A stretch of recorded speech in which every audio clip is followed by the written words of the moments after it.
खरं तर कुर्ल्याला मोठी घटना घडली, त्याच्या आधी भांडुपलाही झालं. असे खूप ॲक्सिडेंट झालेले आहेत आणि वेटलिस्टच्या गाड्यांचंच होत आहेत. खऱ्या अर्थाने त्या ठिकाणी ड्रायव्हरला ट्रेनिंग द्यायचं तोही प्रश्न उभा राहिलेला आणि तो प्रश्न आम्ही मार्गी लावला. कारण का आम्ही कंपल्सरी केलं की 1 महिना जवळजवळ त्यांना ट्रेनिंग दिलं पाहिजे.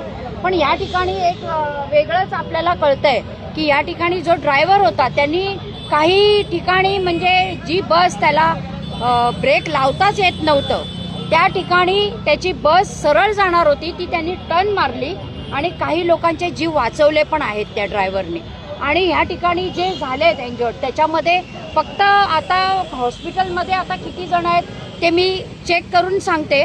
परंतु या ठिकाणी जे रहिवासी आहेत ते इथे स्थानिक रहिवासी आहेत, त्यांनी फर्स्ट एड केलेलं आहे काही लोकांना, की एक लेडीज होती आणि एक ड्रायव्हर होता, तिथल्या तिथे त्यांना थोडं सुविधा दिली आणि ते घरी निघून गेलेले आहेत. आणि आता फक्त 2 जण आहेत, फक्त त्यातला 1 जण आहे हॉस्पिटलमध्ये आणि 1 जण जाता जाताच ऑन द स्पॉट तो गेलेला आहे.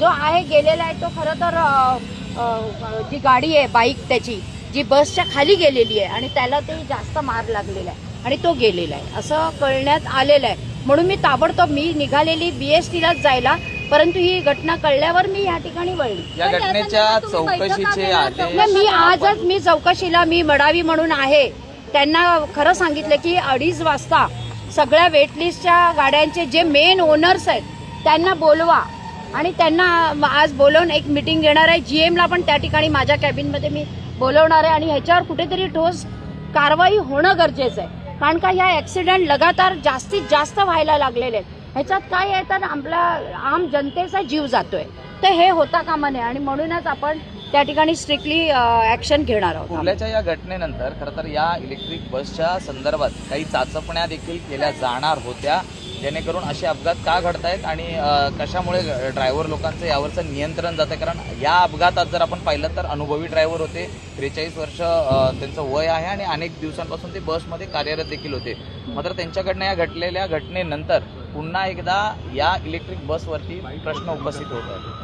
खरं तर इलेक्ट्रिक बस ज्या वेळेला डेपोमधून बाहेर पडते त्यावेळेला संपूर्ण बस ही चेक केली गेली पाहिजे, हे आम्ही अट टाकलेलीच आहे. कारण का आमचे जे सदस्य आहेत नांदगावकर म्हणून BSTचे त्यांनी हा प्रश्न उचललेला आणि त्याच्यानंतर त्याच्या आधी मी हा प्रश्न उचललेला. कारण का नेहमी हे ॲक्सिडेंट होत आहेत, त्याच्यामुळे बस डेपोच्या बाहेर पडतानाच तुम्ही संपूर्ण ती बस चेक केली गेली पाहिजे की त्याच्यात काय प्रॉब्लेम आहे, डेपोच्या बाहेर पडताना जो ब्रेक बरोबर आहे का. आणि EV बसचं खरं तर या EV बसच्याच जास्तीत जास्त ॲक्सिडेंट होत आहे, तर त्याचं कारण शोधण्याचा प्रयत्न आम्ही करतोय. जे डेथ झालेला मुलगा आहे, मृत तरुण आहे, त्याच्या कुटुंबियांना काही आपण मदत हो नक्कीच त्याला तर द्यायलाच पाहिजे, त्याला सगळी मदत व्हायला पाहिजे.